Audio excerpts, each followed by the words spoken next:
Maqaa Abbaa, kan Ilmaa, kan Hafuura Qulqulluu, Waaqayyo tokko. Ameen. Maatiiwwan Waaqayyoo biyya keessaaf biyya alaa kan jirtan hordoftoota amantaa Ortodoksii hundumaaf maqaa Waaqayyootiin nagaa isin gaafadhaa. Akkam turtan, akkam sa'aatii kana geessan. Ameen. Waaqayyo keenya kan galatamee fi kan eebbifame nuuf haa ta'u. Akkasuma haati teenyaa kennaa fannoo jalaa taatee kan nuuf kennamtee addunyaa maraaf kan laatamtee maqaan ishee kan galatoomtee fi kan kabajamtee nuuf haa taatu. Qulqulloonni wareegamtoonni Waaqayyoo hundi isaaniitiyyuu maqaa isaanii ol kan jedhe nuuf haa ta'an. Egaa bara 2016 bara haaraa fudhachuudhaan fuuldura keenya immoo kan jiru ayyaana masqalaati. Ayyaana masqalaa immoo hordoftoota amantaa Ortodoksii biratti baay'ee beekamaadha. Baga ayyaana masqalaatiin isin ga'een jira. Akkasuma immoo uummata Oromoo birattis baay'ee beekamaadha.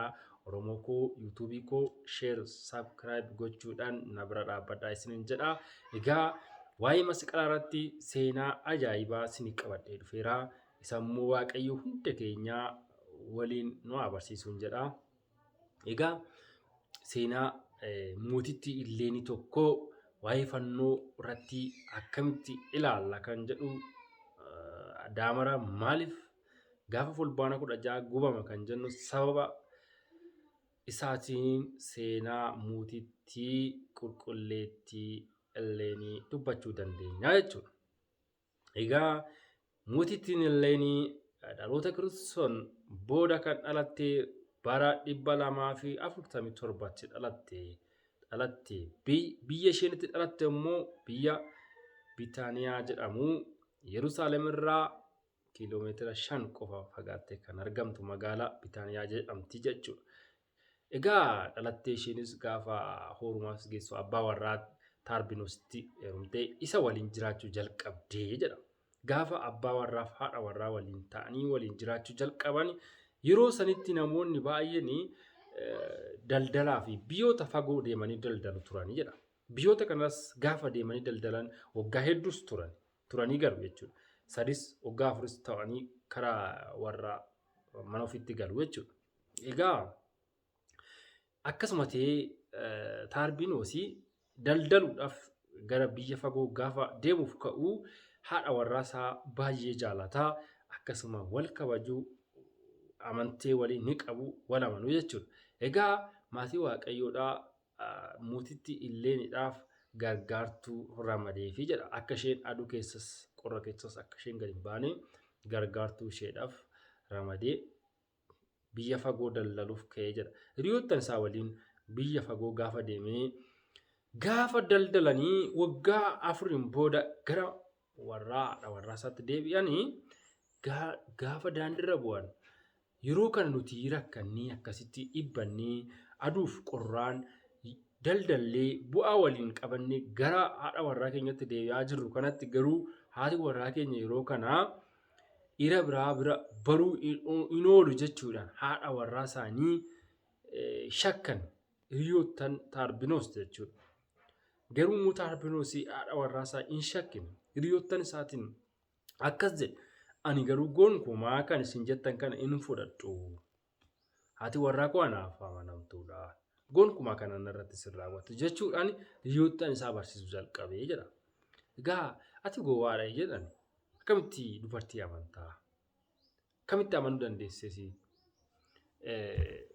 Akkamitti amanuu dandeesseefi? Dubartii akkamitti amanta jechuudhaan Taarbiinoositti dubbatan hiriyoottan isaa. Tokko isaan keessaa namni gidiramaan tokko akkas jedhee ani amma otoo dhaqee haadha warraa kee dogongorsee wajjin ciises hin dhufuu jedheen. Ati dhuguma haadha warraa koo Illeenii hin dogongorsita taananii qabeenya nama waggaa 4 ifaajee kana bu'aa isaa waliin siif laaddaa. Dhuguma ishee dogongorsitee dhufte sana. Maaliif haadha warraa isaa amanamtuu akka ta'e ni beeka. Garuu haati warraa TaarbiinoosiiIlleeniin jechuudha. Amma waggaa 4 kana maal hojjechaa turte seenan ishii sinii kaasuu hin danda'a. Waaqayyo kadhachaa turte. Wangeela dubbisaa turte. Baay'ee ni kadhattee jedha. Kadhannaattis jabaachaa turte. Garuu diinni immoo maal ta'e isheetti ka'e. Gaafa nuti waan gaarii hojjechuuf kanumaati Waaqayyo. Diinonni keenya nutti baay'atu garuu immoo Waaqayyo jabeessinee kadhachuu qabna. Egaa mootittiin illee Waaqayyo kadhachaa turte. Qabeenya qabu hundumaa siifan laadhaa jedheen. Namni kun qabeenya nama kanaa fudhachuudhaaf waan hin goone hin qabu. Har'as namoonni addunyaa kanarra jiru. Qabeenya namaa namoonni addunyaa kanarra qabeenya namaa kan baay'ee halkanii guyyaa fudhachuudhaaf kan dhuunfaa ofii gochuudhaaf namoonni carraaqan hedduutu jira, baay'eetu jira. Kan nama akkasii Waaqayyo immoo hin jaallatu. Isarraa of deebisaa hin jira. Egaa namni kun qabeenya kana fudhachuudhaaf garam deeme? Gara haadha warraa Tarbiinoos deeme. Dogongorsuudhaaf qabeenya nama kanaa fudhachuudhaaf gaafa deemus namoota mandara illeen keessa jiraattu gaafate jedha. Gaafa gaafatus lakki isheen gonkumaa amma abbaa warraa ishee ida fagaates dhiira argitee iyyuu hin beektu. Keessayyuu dhiiratti baatee dubbachuun barbaaddu. Fedhas hin qabdu jedhanii itti himan. Egaa akkas ta'e immoo hojjettuu ishee naa waamaayii jechuudhaan hojjettuu ishee waamaniif. Isheellee yoo taate sii waamna jechuudhaan hojjettuu waamaniif jedha. Hojjettuu waamaniif booda hojjettuun itti gadi baate innis akkas jedheen hojjettuudhaan. Illeenidhaan keessummaa fagootu dhufe jedhii naa dubbisi jedheen. Isheenis gara manaatti galuudhaan mootitti illee gargaartu sun akkas jette. Namni si barbaada. Keessummaan fagoo tokko biyya fagoorra dhufee balbala gubbaa dhaabbatee jira jechuudha itti dubbatteera. Gaafa kana mootittiin illeenis nyaara itti guurte waan kana hin barbaanne arguus ittis gadi ba'uu hin barbaanne waan ta'eef fedhan qabdu ture jedha. Egaa isheenis hojjettuun kun waan illeen fedhan qabne waan kana itti gaddeebite keessummaa balbalarra dhaabbatu kana ishin eeyyamamtuu miti jettee dubbatte jedha. Innis akkas jedhee qarshii baay'ee siif kennamaa jedhii dubbadhu itti jedhii itti himi jedheen.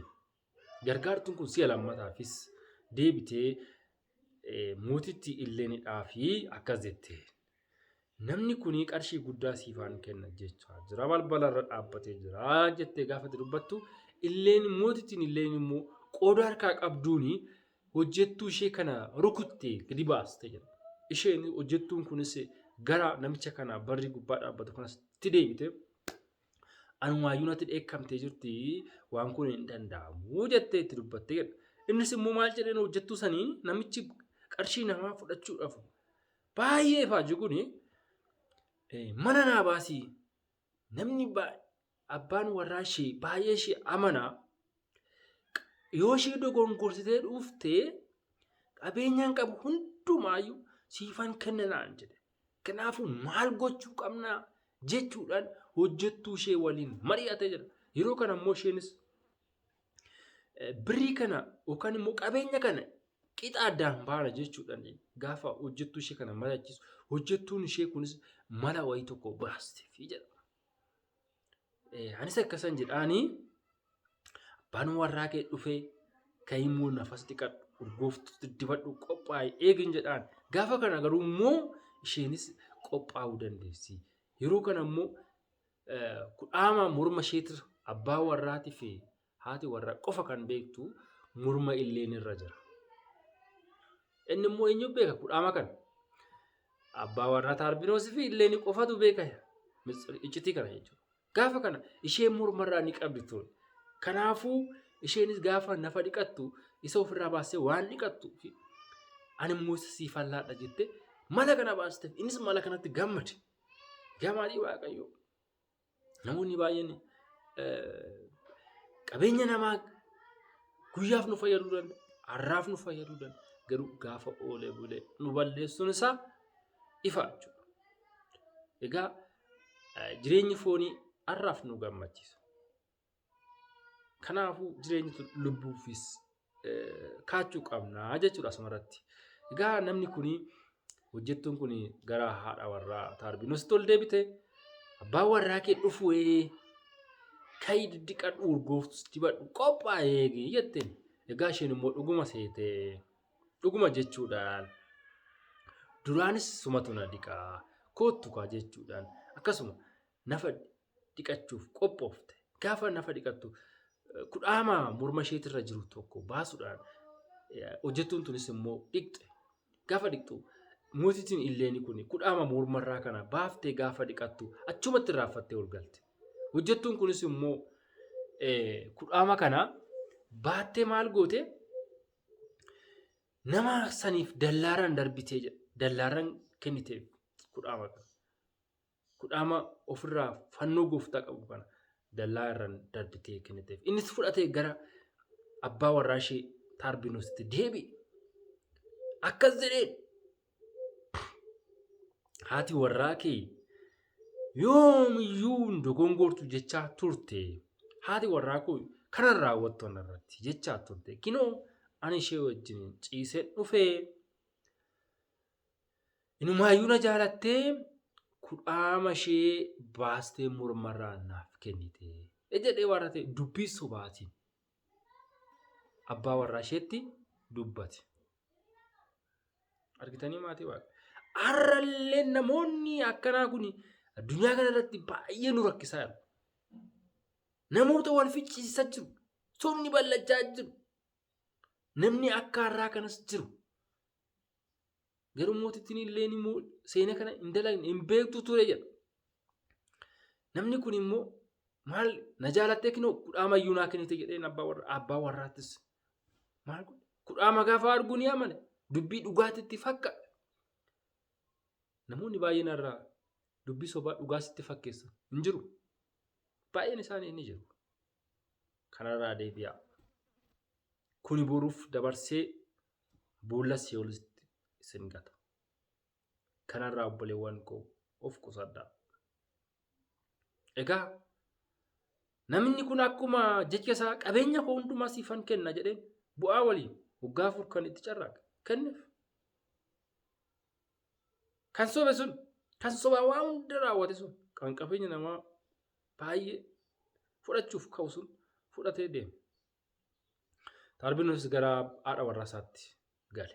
Gaafa galu gurraachee fuulli isaatis geeddarame aariidhaan gara haadha warraa isaatti gale. Gaafa galus Heleeniin gammachuun gaafa simachuuf koo fuulli isaa gurraachee aare manatti wal seenaa maal taate dur yeroo duraa baay'ee malliqee manatti yeroo galtu fageenya turtee gaafa natti galtu akkasin ture maal taate maaltu jijjiirame maaltu dhufee jechuudhaan gaafatte jedha. Gaafa nutis namoonni nuti geeddaramus fuula isaanirraa baruu dandeenya jechuudha. Egaa innis akkas jedhee dambaliin kee qabeenya koo hundumaa balleesse sababni keetiin qabeenyi koo badee jedhanii itti dubbate. Garuu icciitii kana baasee itti himne. Icciitiin kun akkas akka ta'e itti himne jedha. Maal jedhee abbaa warraa Taarbiinoos illee maal jedhe biyya kabajamte keessatti salphadhe. Biyya kabaja qabdu keessatti salphadhe. Kanaafuu hin taa'u jechuudhaan uffata isaa walitti qabuudhaan nan badaa jechuudhaan haadha warraa isaatti dubbate jedha. Yeroo kana haati warraa isaa immoo illeen akkas jette abbaa warraa koo si waliin gammachuus dabarsee jira. Si waliin gammachuus dabarsee san ilaaluudhaan amma immoo gaddassi waliin qooddachuun qaba. Si waliin baduun qaba jetteen jedha. Haadha warraa akkasii isiniif haake. Ni jaalatti waan ta'eef. Ishee waan qulqulluu haga ammaatti waan qulqulluu beekti waan ta'eef. Si waliin baduun qaba ina footteef. Abbaa warraa ishee waliinis baduuf qophoofte. Garuu abbaa warraa ishee sun immoo akkas ta'e bare boodas saanduqa tolchuudhaan dheerina ishiitiin lakkoofsisee maal godhe saanduqa tolchee gaalatti fe'ee galaana gubbaatti teechisee eegee jechuudha. Hojjettoota isaati. Gaafa galaana sanarra gaanii akkas jedheen oduma si amanu oduman akkatti si jaaladhu oduma si amanu dhiira biraa waliin akkas goote kanaafu oduma si jaaladhu oduma si amanu nagante biyya kabajamu keessatti na salphiste jechuudhaan maal godhe saanduqa san keessa gochuuf itti eekame jedha. Ittis aare jedha ittis dandana jedha. Yeroo kanattis immoo maal ta'e isheen maal jette yoomiyyuu ani kana raawwan. Kana waan ati jettu kana hin beeku ani. hin goone sin raawwanna jechuudhaan isatti dubbatte. Inni immoo akkas jedheen ammaan booda yoo jiikate bishaan kana keessa garba kana keessa si haa baasu. Yoo jiike ta'uu baate garuu galaana kana keessa si haa baasu. Yoo jiike ta'e garuu galaana kana keessa si hin baasin jechuudha. Saanduqa keessa godhe garbatti gatuuf qophaa'e. Gaafa kana isheenis akkas jettee Waaqayyo kadhatte.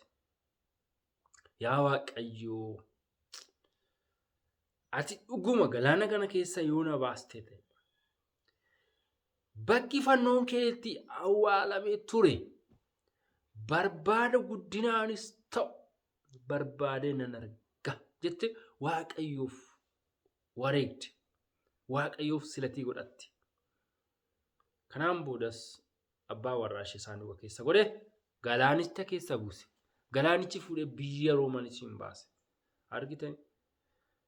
Namoonni qurxummii qabanis saanduqa kana gaafa argan qarshii se'uudhaan itti kaatanii gaafa saanduqa bananii ilaalan dubartii bareedduu keessa ture.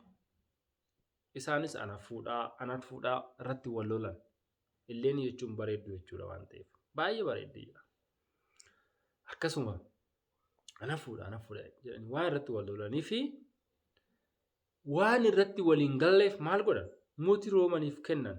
Kan ammaa mootiif kennuu qabna jedhanii maal godhanii mootiif kennan. Mootiin immoo gaafa ishee argu bifti ishee baay'ee bareeda. Dubbeen ishee baay'ee bareeda. Kan ammaa ani warraa godhachuun qaba jechuudhaan maasaraa isaa keessatti torban lamaaf maal godhe nyaata isheef ta'u, uffata isheef ta'u, urgooftuu isheef ta'u, dibata isheef ta'u qopheesseefi jedha. Kanaan booda haadha warraa godhatee fuudhee jedha. Fuudhee booda maal godhe bara dhaloota Kiristoos booda bara 258 ilma irraa argate. Ilmi ishee Qonxonxooniyoos jedhamu ni dhalate. Gaafa dhalatus ilma ishee maal barsiiste? Waa'ee kiristaanaa, waa'ee ortodoksii, waa'ee mana amantaa barsiiste. Ilmi ishee Qonxonxooniyoos maal barachaa guddate? Seenaa mana kiristaanaa, seenaa mana amantaa ortodoksii. Garuu kan isheen torumte musliimaa ilma ishee garuu maal barsiiste?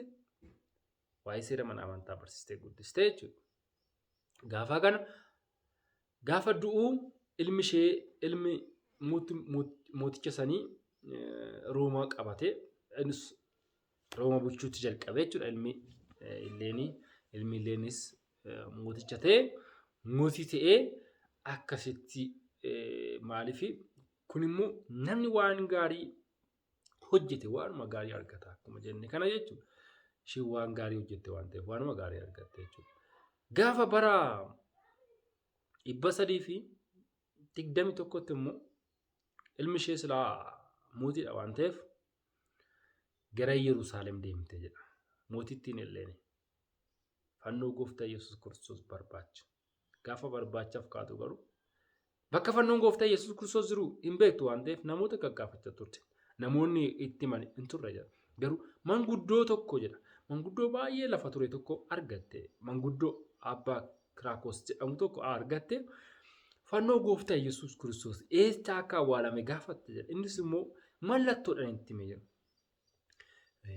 Yeroo sanitti Yuudoonni maal godhani? Fannoo gooftaa Yesuus Kiristoos baroota hedduuf maal godhan? Kosii irratti gataa turan. Magaalli hundumtu fannoo gooftaa Yesuus Kiristoos irratti kosii gataa turan. Fannoo gooftaa Yesuus Kiristoos kana maal godhani? Akkasuma wambadee waliin kan fannifaman fannoo 3 ture jedha. Fannoo kana maal godhani? Boolla gadi fageessanii meetira guddaa gadi qofforanii irra awwaalanii boodas magaalli hundumtu akka irratti gatan kosii labsii baasan.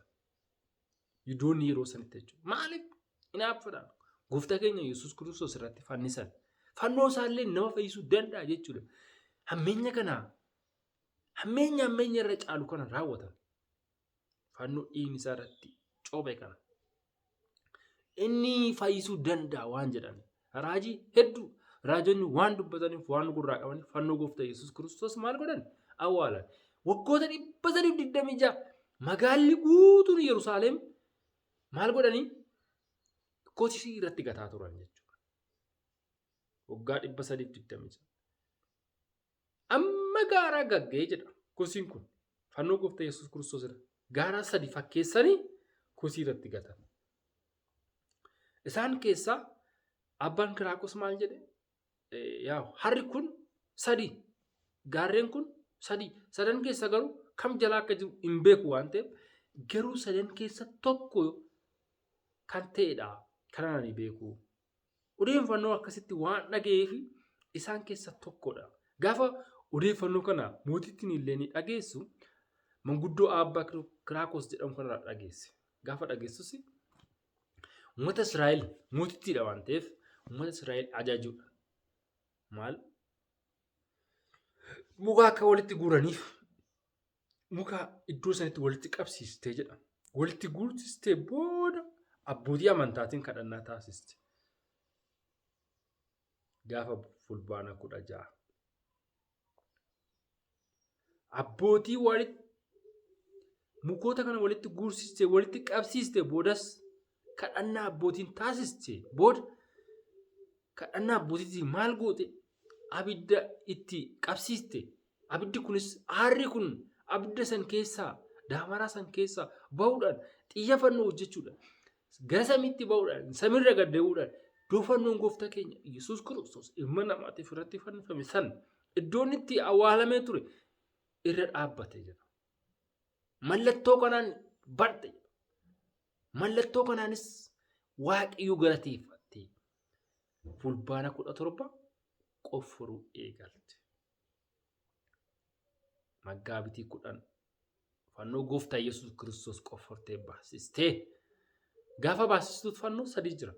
Kan gooftaa fi kan waan badee irratti fannifame akkasuma adda baafachuudhaaf reeffa nama du'e irratti teessisan. Fannoon gooftaa keenya Yesuus Kiristoos irratti fannifame du'a namaa kaase. Kan du'e du'aa kaase. Akkasuma namoota ija dhaban akkasuma namoota dhukkubsatan fayyisaa ture jechuudha. Ergasii mootittiin illeenis maal goote? Bakka Gilgootaa jedhamutti bataskaanoo kan mana amantaa ijaarsistee fannoo sanitti galchisiistee abbootan kadhannaa taasiste jechuudha. Fannoon gooftaa keenya Yesuus Kiristoosii Maggaabitii 10 bakka awwaalame shira Yihudootaatiin kan kosiin illee irratti gatamaa ture ni ba'e jechuudha. Akkasuma seenaa qulqulleettii mootittii illeenii arjummaa isheef gargaarsi ishee nu faanaan bahin jira. Hundumaayyuu isiniif haa ta'u. Ameen. Egaa fannoon gooftaa keenyaa humna keenya. Fannoon gooftaa keenyaa diina keenya kan ittiin mo'annudha. Fannoon murmaratti hidhannee deemnu kun fannoo gooftaa keenyaa Yesuus Kiristoos kan diina keenya ittiin barbadeessu.